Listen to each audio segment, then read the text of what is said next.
एक बार की बात है, एक छोटे से गांव में एक लड़का रहता था जिसका नाम मोहन था। मोहन बहुत चंचल और जिज्ञासु था, लेकिन उसे अपनी क्षमता पर भरोसा नहीं था। वह हमेशा सोचता था कि वह कुछ बड़ा नहीं कर सकता। एक दिन गांव में एक संत आए।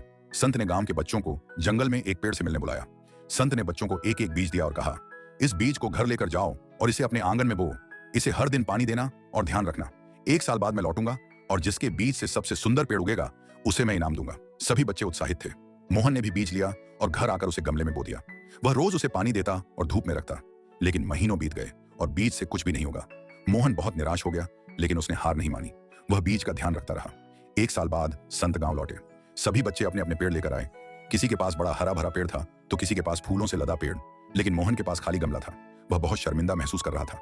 संत ने सबके पेड़ों को देखा और फिर मोहन के पास गए। उन्होंने मुस्कुराते हुए पूछा, तुम्हारा पेड़ कहाँ है?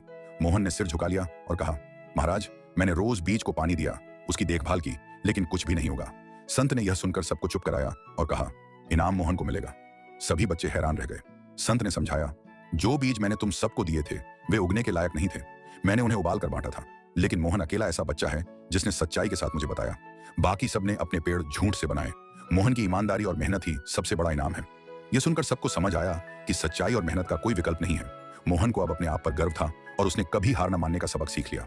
शिक्षा, सच्चाई, ईमानदारी और मेहनत से हम किसी भी कठिनाई को पार कर सकते हैं। सफलता का रास्ता सच और प्रयास से ही बनता है।